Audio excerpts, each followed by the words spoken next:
खून की प्यास पार्ट 1।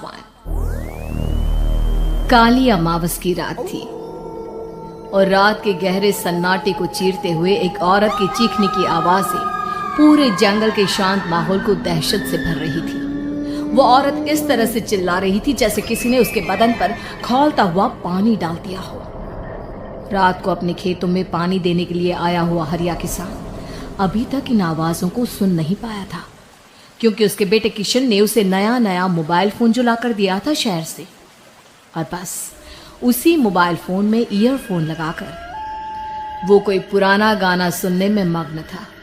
लेकिन जैसे ही गाना खत्म हुआ, उस औरत की चीखने की आवाज हरिया किसान के कानों से टकराई। हरिया का दोस्त रामू भी खेत में ही घाट पर गहरी नींद में खर्राटे मार रहा था। रात के उस सन्नाटे में औरत की चीखने की आवाज सुनकर ठंड के मौसम में भी हरिया किसान के माथे से पसीना टपकने लगा। रामू, अरे ओ रामू, अरे जल्दी उठ, क्या खर्राटे मारकर सो रहा है? अरे इतनी रात को ये जंगल में कौन औरत चीख रही है? पूरी तरह से चीख रही है। अरे क्या हुआ? क्या हुआ? कौन है? अरे भूत आ गया क्या? चोर आ गया क्या? अरे न चोर आया है न भूत आया है। मैं ये कह रहा हूँ कि क्या तूने इस औरत के चीखने की आवाज सुनाई देती है कि नहीं? अरे कौन सी औरत? अरे हाँ, ये आवाज है। तू पहले नहीं बता सकता था?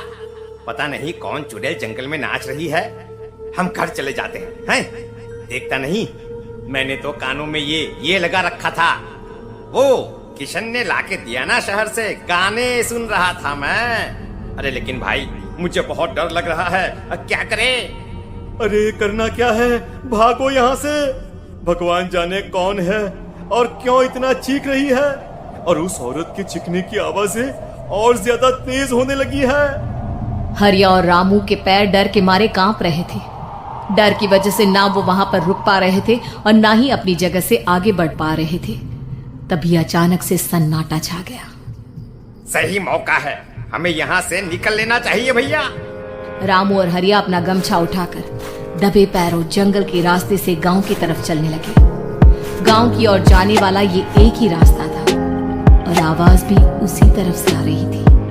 लेकिन अभी 2 मिनट पहले वो आवाज पूरी तरह बंद हो चुकी थी और जंगल में पहले जैसा सन्नाटा पसर चुका था। तभी अचानक से पेड़ों में किसी के चलने की सरसराहट रामू और हरिया को सुनाई दी। क्या तुमने कोई आवाज सुनी? हाँ यार, ऐसा लग रहा है कोई इस तरफ ही आ रहा है। और तभी अचानक सामने पेड़ से एक साया रामू और हरिया के सामने उल्टा आकर लटक गया। ये देखकर रामू और हरिया की चीख निकल गई। वो दोनों डर के मारे बेहोश हो गए। वो साया जमीन पर आकर खड़ा हुआ। उसने रामू और हरिया के बालों को पकड़कर खींचना शुरू कर दिया। अब तुम गांव वालों में से कोई जिंदा नहीं बचेगा। मैं तुम सबको ले जाकर उस गड्ढे के नीचे दफन कर दूंगी। सबकी जान ले लूंगी। मैं किसी को नहीं छोड़ूंगी। अगली सुबह रामू की पत्नी कमला हरिया के घर आई और उसने हरिया की पत्नी सुमन से अपने पति के बारे में पूछा। सुमन, कल रात को ये तुम्हारे ही पति के साथ गए थे खेत पर, अभी तक लौट कर नहीं आए हैं। हाँ बहन, मैं भी वही सोचकर परेशान हूँ। मेरे पति भी अभी तक खेत से लौट कर नहीं आए। भगवान जाने क्या बात है, दोपहर होने आई है।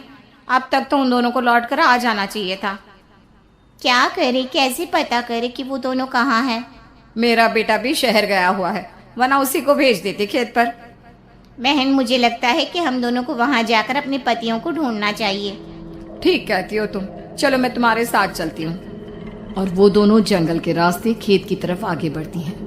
वहां जाकर देखती है कि हरिया और रामू आग जलाकर आग के ऊपर कुछ पकाकर खा रहे थे। आप यहाँ पार्टी बना रहे हैं और वहाँ घर पर हमारी जान सुखी जा रही थी कि कहीं कुछ हो तो नहीं गया? मुझे कुछ नहीं हो सकता। मैं कभी नहीं मर सकता, समझे तो? अरे तबीयत तो ठीक है, ये किस तरह की आवाज में बात कर रहे हैं आप? कुछ हुआ है क्या? कुछ नहीं हुआ, बस जोरों की भूख लग रही थी, इसलिए खाना बनाकर खा रहे थे। अच्छा, इतनी बदबू आ रही है, ऐसा क्या बनाकर खा रहे हैं आप? जरा हमें भी तो बताइए। अरे भाभी, क्यों परेशान हो रही हैं? मांस पकाकर खा रहे हैं।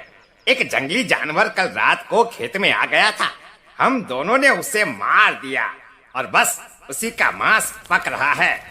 आप भी खाइए ना, बहुत बहुत ही स्वादिष्ट है। दिमाग खराब हो गया है क्या आप दोनों का? आप दोनों मांस कब से खाने लगे, और वो भी जंगली जानवर का? चलिए अभी कभी घर चलिए। चलेंगे चलेंगे, लेकिन पहले ये मांस तो खत्म कर ले। कुछ देर बाद रामू और हरिया कमला और सुमन के पीछे पीछे गांव की तरफ चल देते हैं। रामू और हरिया की आंखें पहले जैसी नहीं रही थी, उनमें कुछ बदल गया था। रामू अपनी पत्नी कमला के साथ घर चला जाता है और हरिया अपने घर आ जाता है। देखिए, आपने जो कुछ भी किया मैं उसके लिए आपको माफ कर देती हूँ, लेकिन आज के बाद ये रामू के साथ जाकर मांस पकाकर खाया ना, तो इस घर में घुसने नहीं दूंगी आपको। अरे दिमाग मत खराब करो, मैं वहां खाट पर लेटकर गाने सुन रहा हूँ, मुझे परेशान मत करना आप। इतना तमाशा खड़ा कर दिया, दोपहर तक घर लौट कर नहीं आए और अब गाने सुनने। लेकिन हरिया घर के बाहर आंगन में जाकर चुपचाप लेट गया और गाने सुनने लगा। गाने सुनते सुनते हरिया को नींद आ गई। सुमन ने उसके कान से ईयर प्लग हटाया और अपने आप से कहा, जरा मैं भी तो सुनकर देखूं, ऐसे कौन से गाने सुनते हैं। उधर मोबाइल में एक अजीब सा गाना बजने लगा।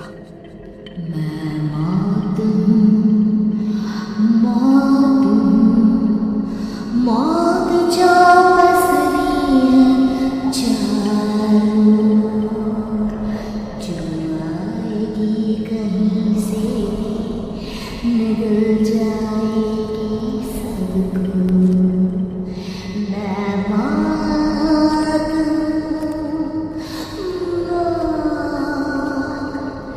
अब मैं छोड़ूंगी नहीं किसी को।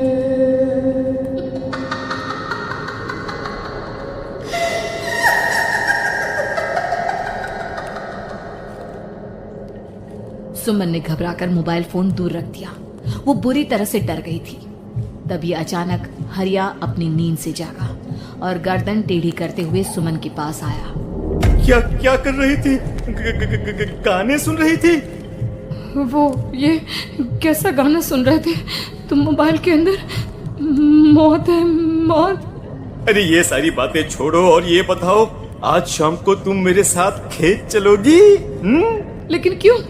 और तुम इस तरह से क्यों बात कर रहे हो? अपनी गर्दन सीधी रखकर बात करो ना। वो मेरी गर्दन में सोते सोते थोड़ा दर्द हो गया है। मेरे साथ आज खेत चलो ना।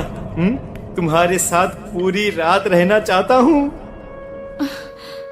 कैसी बात कर रहे हैं दिन दहाड़े? जरा भी शर्म नहीं आती क्या? अरे इसमें शर्माने वाली क्या बात है? तुम पत्नी हो मेरी। पूरी रात खेत पर रहता हूँ। मुझे भी तो तुम्हारे पास आने का हक है कि नहीं?